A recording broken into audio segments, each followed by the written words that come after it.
नमस्कार जय जगन्नाथ आम चैनल को आपण मानकु बहुत बहुत स्वागत। सांग माने 1 जानुआरी 2026 वर्षर प्रथम दिन दुईटी गुजराती चुपचाप घरर एही स्थान रे रखी दियंतु।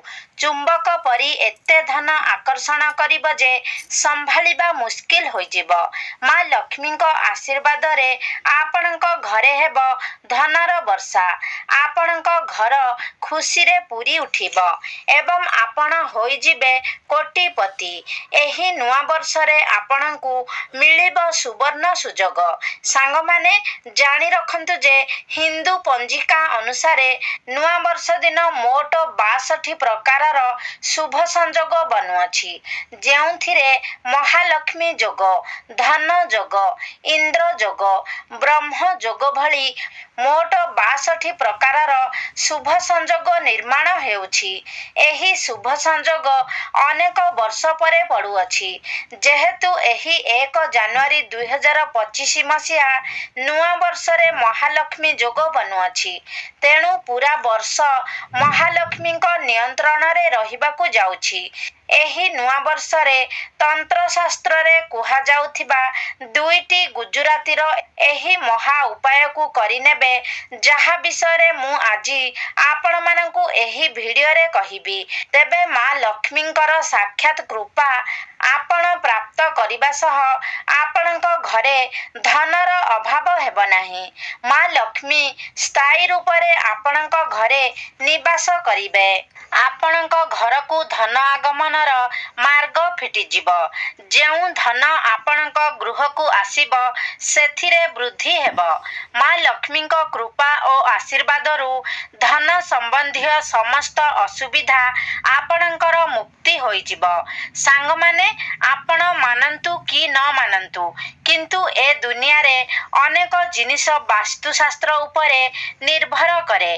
तेणु कुहा जाए जे वर्ष आरंभ दिन आपण जहा किछि भी पूजा पाठ करंती से सबुर फल आपणकु वर्ष जाक मिली थाए। आजी जेउ उपाय एही वीडियो रे मु कहिबी, एहाकु अनेक लोक आपणै छंती एवं लाभवान होइछंती। तेणु आपण भी जदि तंत्र शास्त्र रे लेखा थिबा गुजरातीर एही महा उपाय को करिनेबे, तेबे पूरा वर्ष आपणक पाखरे धनर अभाव हेब नाही। माता लक्ष्मींक आशीर्वाद रु पूरा वर्ष आपणक गृह को धनर आगमन हेब। आपण भाबुथिबे जे गुजरातीर प्रयोग करी आपण किपरि भाबे माता लक्ष्मींकर कृपा प्राप्त करिबे। तेबे सांग माने जानी रखंतु जे एही छोट गुजरातीटी शुक्र ग्रहर कारक अटे एवं शुक्र ग्रहर नियंत्रण माँ लक्ष्मींक हातरे थाए। शुक्र ग्रह को धन एवं संपदर ग्रह बोली कुहा जाए। सांग माने आपण जानिछंती जेउ व्यक्तिर कुंडली रे शुक्र ग्रह मजबूत थाए ताकू माँ लक्ष्मींकर आशीर्वाद आपे आपे मिली जाए एवं से व्यक्ति धनवान होई थाए। माँ लक्ष्मी को पूजार जदि गुजरातीर व्यवहार करा जाए, तेबे से पूजाटी सफल हुए एवं से पूजार फल व्यक्ति को निश्चित भावरे प्राप्त हुए, कारण गुजराती माँ लक्ष्मी को अत्यंत प्रिय होई थाए। सांग माने जेउ समय बीती जाइछि ता पाई आपण किछि करि परिबे नाही, किंतु आगकू आसुथिबा समय पाई आपण प्रस्तुति करि परिबे। तेणु जदि आपण चाहुछंती आसुथिबा नुआ वर्ष आरंभ दिन माँ लक्ष्मींकर कृपा प्राप्त करिबा पाई एवं आपणकर धन संबंधी समस्त असुविधा को दूर करिबा पाई, तेबे आपणकु तंत्र शास्त्र रे कुहा जाइथिबा गुजरातीर एही महा उपाय को विधि विधानर सह 1 जानुआरी दिन पालन करिबाकू पड़िब। से उपाय गुड़िक विषय रे जानिबा पाई वीडियोटी को स्किप न करी शेष पर्यंत निहाती देखंतु एवं चैनलटी को सब्सक्राइब करी कमेंट बॉक्स रे श्रद्धा और भक्तिर सह ଜୟ ମା ଲକ୍ଷ୍ମୀ ନିଶ୍ଚୟ ଲେଖନ୍ତୁ। ପ୍ରଥମ ଉପାୟଟି ହେଉଛି ଶୁକ୍ର ଗ୍ରହକୁ ମଜବୁତ କରିବା ପାଇଁ ଆପଣଙ୍କୁ କ'ଣ କରିବାକୁ ପଡ଼ିବ? ସାଙ୍ଗମାନେ, ଯଦି ଆପଣ ଚାହୁଁଛନ୍ତି ବର୍ଷଯାକ ଶୁକ୍ର ଗ୍ରହ ଆପଣଙ୍କର ହିତରେ ଯାଉ ବୋଲି ଏବଂ ଧନ ସମ୍ବନ୍ଧୀୟ ଯେଉଁ ବି ନିର୍ଣ୍ଣୟ ଆପଣ ନେଉଛନ୍ତି ସେଥିରେ ଆପଣଙ୍କୁ ଲାଭ ମିଳୁ ବୋଲି, ତେବେ ଆପଣ କ'ଣ କରିବେ ନା 1 ଜାନୁଆରୀ 2026 ସୂର୍ଯ୍ୟାସ୍ତ ପରେ ଆପଣ ସ୍ନାନ କାର୍ଯ୍ୟ ସମାପନ କରି ଶୁଦ୍ଧ ବସ୍ତ୍ର ପିନ୍ଧି 2ଟି ଗୁଜୁରାତି ନେଇ ନିଜ ପୂଜା ଘରକୁ ଯାଆନ୍ତୁ। ପୂଜା ଘରେ ମା ଲକ୍ଷ୍ମୀଙ୍କ ଫଟୋ କିମ୍ବା ମୂର୍ତ୍ତି ନିକଟରେ ବସି ଆପଣ ଏକ ଘିଅର ଦୀପ ଜଳାନ୍ତୁ। ଏହାପରେ ସେ ଗୁଜୁରାତି 2ଟିକୁ ନିଜ ହାତରେ ଧରି ମା ଲକ୍ଷ୍ମୀଙ୍କର ବୀଜ ମନ୍ତ୍ରକୁ 11 ଥର ଜପ କରନ୍ତୁ। କାରଣ ମା ଲକ୍ଷ୍ମୀଙ୍କୁ 11 ସଂଖ୍ୟାଟି ଅତ୍ୟନ୍ତ ପ୍ରିୟ ଅଟେ। ମା ଲକ୍ଷ୍ମୀଙ୍କର ବୀଜ ମନ୍ତ୍ର ହେଉଛି ଓಂ ମହାଲକ୍ଷ୍ମୀ ନମଃ। ଏହି ମନ୍ତ୍ରକୁ 11 ଥର ଜପ କରନ୍ତୁ। ଏବେ ଏ 2ଟି ଗୁଜୁରାତି ଅଭିମନ୍ତ୍ରିତ ହୋଇସାରିଛି ଏବଂ ଧନକୁ ଆକର୍ଷଣ କରିବାର ଚୁମ୍ବକ ପାଲଟି ଯାଇଛି। ଏ ଗୁଜୁରାତିରେ ସାକ୍ଷାତ ମା ଲକ୍ଷ୍ମୀଙ୍କର ଆଶୀର୍ବାଦ ନିହିତ ରହିଛି। ଏବେ ସେ 2ଟି ଗୁଜୁରାତିରୁ ଗୋଟେକୁ ନେଇ ଆପଣ ନିଜ ପର୍ସ କିମ୍ବା ବେଗରେ ରଖି ଦିଅନ୍ତୁ, ଯାହାଦ୍ୱାରା କି ଗୁଜୁରାତି ସର୍ବଦା ଆପଣଙ୍କ ପାଖରେ ରହିବ। ଦ୍ୱିତୀୟ ଗୁଜୁରାତିକୁ ନେଇ ନିଜ ଆଲମାରିରେ ଅର୍ଥାତ୍ ଯେଉଁ ସ୍ଥାନରେ ଆପଣ ଟଙ୍କା ସୁନା ଆଦି ରଖୁଛନ୍ତି ସେ ସ୍ଥାନରେ ରଖି ଦିଅନ୍ତୁ। କେବଳ ଏତିକି ଉପାୟକୁ 1 ଜାନୁଆରୀ ସୂର୍ଯ୍ୟାସ୍ତ ପରେ କରିବାର ଅଛି। ଏ ଉପାୟଟି ଆପଣଙ୍କ କୁଣ୍ଡଳୀର ଶୁକ୍ର ଗ୍ରହକୁ ଏତେ ମାତ୍ରାରେ ମଜବୁତ କରିଦେବ ଯେ ବର୍ଷଯାକ ଆପଣଙ୍କ ଘରେ ଧନର ଅଭାବ ହେବ ନାହିଁ। ଧନ ସମ୍ବନ୍ଧୀୟ ଯେଉଁ ବି ନିର୍ଣ୍ଣୟ ଆପଣ ନେବେ ସେଥିରେ ଆପଣ ଲାଭବାନ ହେବେ।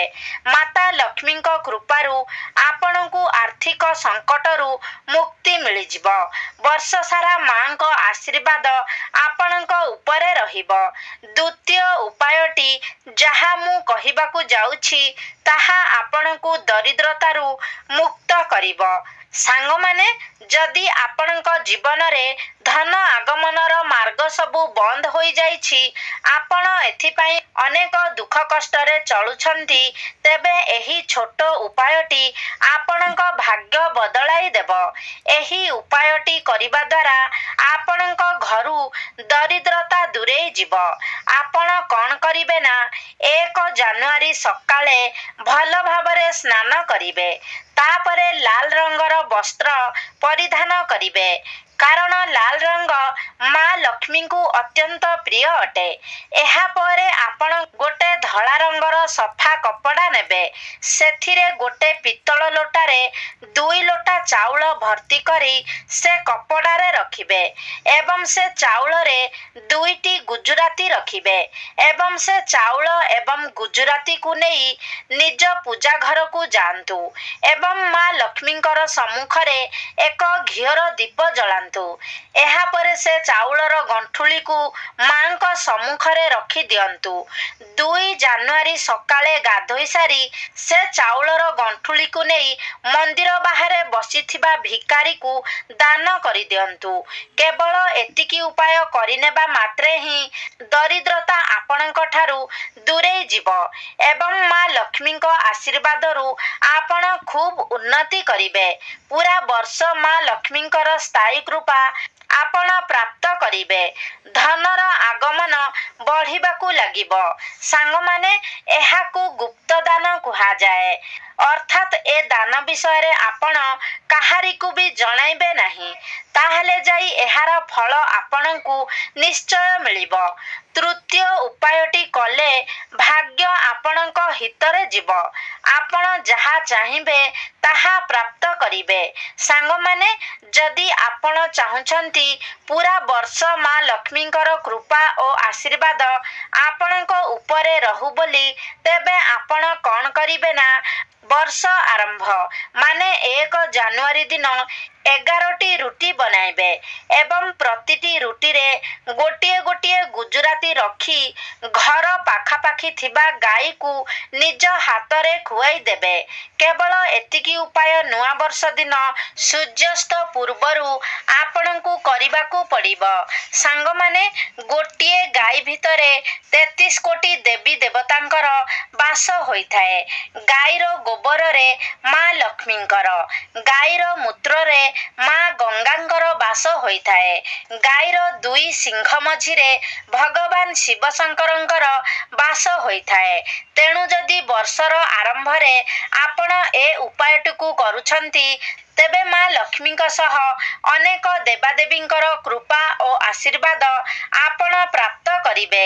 ଏହି ଉପାୟଗୁଡ଼ିକ କଲେ ଆପଣଙ୍କର ଦୁର୍ଭାଗ୍ୟ ଦୂର ହେବ, ଭାଗ୍ୟ ଆପଣଙ୍କର ହିତରେ ଯିବ, ଆପଣଙ୍କ କୁଣ୍ଡଳୀର ନବଗ୍ରହ ଆପଣଙ୍କର ସାଥ ଦେବ। ଆପଣ ପୁରା ବର୍ଷ ଯେଉଁ ବି କାର୍ଯ୍ୟରେ ହାତ ଦେବେ ସେଥିରେ ସଫଳ ହେବେ। ତେବେ ସାଙ୍ଗମାନେ, ଆଶା କରୁଛି ଆଜିର ଭିଡ଼ିଓଟି ଆପଣମାନଙ୍କୁ ନିଶ୍ଚିତ ଭାବରେ ଭଲ ଲାଗିଥିବ। ଯଦି ଭଲ ଲାଗିଛି ତାହେଲେ ଲାଇକ୍ କରନ୍ତୁ, ସେୟାର କରନ୍ତୁ। ଆମ ଚ୍ୟାନେଲକୁ ଯଦି ସବସ୍କ୍ରାଇବ୍ କରିନାହାନ୍ତି ତାହେଲେ ସବସ୍କ୍ରାଇବ୍ କରିଦିଅନ୍ତୁ ଏବଂ କମେଣ୍ଟ ବକ୍ସରେ ଜୟ ମା ଲକ୍ଷ୍ମୀ ନିଶ୍ଚୟ ଲେଖନ୍ତୁ।